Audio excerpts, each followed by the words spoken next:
I wasn't supposed to be there. That's what she said when we argued about the invitation. It came from her colleague, some flashy guy named Marc who worked with her at the new firm. It's just a casual party, she said. Drinks, music, networking. Nothing serious. But I saw how she got ready, more effort than usual. New dress, extra perfume, lipstick I hadn't seen in months. Still, I went. I'm her husband. We were supposed to go together.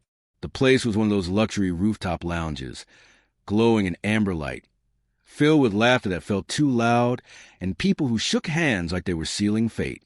I stuck out buttoned down in jeans, the only guy not talking shop or flashing watches. But I didn't care. I was here for her. She introduced me to people with a smile that didn't reach her eyes. Then, slowly, like mist pulling from a window, she drifted. It started with her going to catch up with Marc. I stood by the bar, nursing a watered-down cocktail, watching her laugh a little too hard, touch his arm a little too often. I'm not a jealous man. At least, I never was before that night. But something felt off, something in the way Marc kept glancing at me while whispering in her ear. By midnight, she was gone. I looked everywhere, restrooms, rooftop edges, downstairs. Nothing. Her purse was gone, too. I called. Straight to voicemail. I texted. No reply. People started leaving around 1 a.m. Marc was nowhere in sight either. At 2:17 a.m., I stopped waiting. I left. She came home the next morning around 8:30. Hair messy, heels in hand. No explanation. Just a cold shower, a silent breakfast, and a single sentence. It was a mistake. I didn't yell. I didn't cry. I just asked one question. With him. She nodded. That nod ended our marriage more definitively than any court stamp could. The cruelest part? It wasn't a random betrayal. It wasn't a heat-of-the-moment mistake. It was planned. I later found text messages about the party, where they'd sneak out which hotel they'd booked just in case. She'd invited me as a cover, to keep me close enough not to suspect, just far enough not to see. A year has passed. She tried reaching out once or twice. Said she made a mistake. Said Marc turned out to be nothing serious. Said she missed the way I looked at her like she mattered, but I don't respond anymore. Because the night she walked out with another man wasn't just the end of our marriage.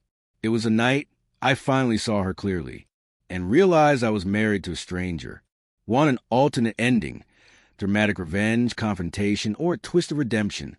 She came home at 8:32 a.m., hair tousled, dress wrinkled, eyes rimmed with guilt poorly disguised as indifference. She tried to sneak in like a teenager who broke curfew, but she didn't expect me to be sitting on the couch, stone still, holding the wedding photo she used to love. You were with him, I said. It wasn't a question. She hesitated for a beat too long. It was a mistake. Wrong answer. I didn't yell. I just nodded slowly, then stood up and walked past her. No fight, no tears, just a calm before a storm she didn't see coming. Over the next few weeks, I pretended everything was fine, told her I wanted to try again, that I forgave her, that we could work through it. She bought every word. I cooked dinners, complimented her, even surprised her with flowers, cheap ones from a gas station, but she didn't care. She thought she'd won, that she'd dodged a bullet. She didn't know the trigger had already been pulled. While she slept in my bed, I copied her phone's contents. Every message, every photo, every voice note between her and Marc, and, surprise, surprise, 3 other men she'd been seeing since last summer. She had a type, arrogant, wealthy, disposable. Too bad I wasn't. I compiled everything, neatly organized, with dates and screenshots. Then I mailed it to her boss, who had no idea about the inappropriate workplace behavior. Her parents, who thought I was the one ruining the marriage. Her best friend, who secretly had a crush on me and would later confess it. And Marc's wife, who had 2 toddlers and a sharp lawyer. But I saved the best reveal for last. Her birthday. I threw her a surprise party. I invited everyone. Even Marc. Even his wife. Even the people I'd mailed the evidence to. Knowing full well they'd show up curious and smiling, clueless about what was coming. And when she walked in, confused and flattered, I played the video. A 7-minute montage of text, audio, hotel bookings. Even a sneaky video of her kissing Marc in the elevator the night of the party she left me at. The room went silent. One gasp. One slap from Marc's wife to his face.